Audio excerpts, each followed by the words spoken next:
दोस्तों ये कहानी थोड़ी इमोशनल है लेकिन आपको काफ़ी इंस्पायर करेगी, इसलिए इसे पूरा ज़रूर सुनना। एक व्यक्ति ऑफिस में देर रात तक काम करने के बाद थका हारा घर पहुंचता है।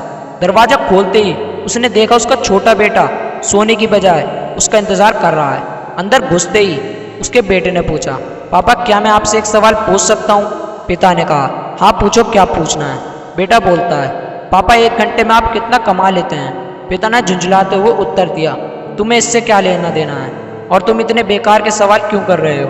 बेटा बहुत मासूमियत से बोला, पापा मैं तो सिर्फ ऐसे ही जानना चाहता हूँ, बताइए आप 1 घंटे में कितना कमा लेते हैं? पिता ने गुस्से में उसकी तरफ देखा और कहा, नहीं बताऊंगा, तुम जाकर सो जाओ। ये सुनकर बेटा दुखी हुआ और वह अपने कमरे में चला गया। उसका पिता अभी भी गुस्से में ही था और सोच रहा था कि आखिर उसके बेटे ने ऐसा सवाल क्यों पूछा। कुछ समय बाद उसका गुस्सा शांत हुआ और वह अपने बेटे के कमरे में गया। पापा कहते हैं, बेटा क्या तुम सो गए? बेटा कहता है, नहीं पापा। पापा फिर कहते हैं, मैं सोच रहा था कि मैंने तुम्हें बेकार में ही डांट दिया। दरअसल दिन भर के काम से मैं बहुत थक गया था, इसलिए जब तुम्हारे सवाल का जवाब नहीं दे पाया, मुझे माफ़ कर दो। वैसे मैं 1 घंटे में 100 रुपये कमा लेता हूँ। बेटा खुशी से बोला, थैंक यू पापा।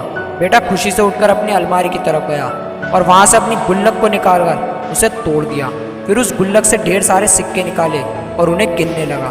सिक्के गिनने के बाद वह अपने पापा के पास आया और अपने पापा से कहा, मेरे पास 100 रुपये हैं, क्या मैं आपसे 1 घंटा कल का खरीद सकता हूँ? आप ये पैसे ले लीजिए और प्लीज़ कल जल्दी आ जाइएगा, मैं आपके साथ बैठकर खाना खाना चाहता हूँ। ये सुनते ही उसके पिता की आंखों में से आंसू आ गए और बाप ने अपने बेटे को कसकर गले लगा लिया। दोस्तों इस कहानी को सुनाने का मेरा मकसद सिर्फ यही है कि जीवन में हम कई बार अपने आप को इतना ज़्यादा व्यस्त कर लेते हैं कि हम उन लोगों के लिए समय निकाल ही नहीं पाते जो हमारे जीवन में सबसे ज़्यादा अहमियत रखते हैं, जिनके लिए हम जीते हैं, जो हमारी ज़िंदगी का सबसे महत्वपूर्ण हिस्सा है, और हम बस दिन रात अपने कामों में ही व्यस्त रहते हैं। इसलिए दोस्तों हमें ये थोड़ा ध्यान रखना होगा कि इस व्यस्त जीवन में भी हम अपने माँ बाप, जीवन साथी, भाई बहन, बच्चे और दोस्तों के लिए जितना हो सके उतना समय निकालें और अपनी ज़िंदगी को खुशहाल बनाएं।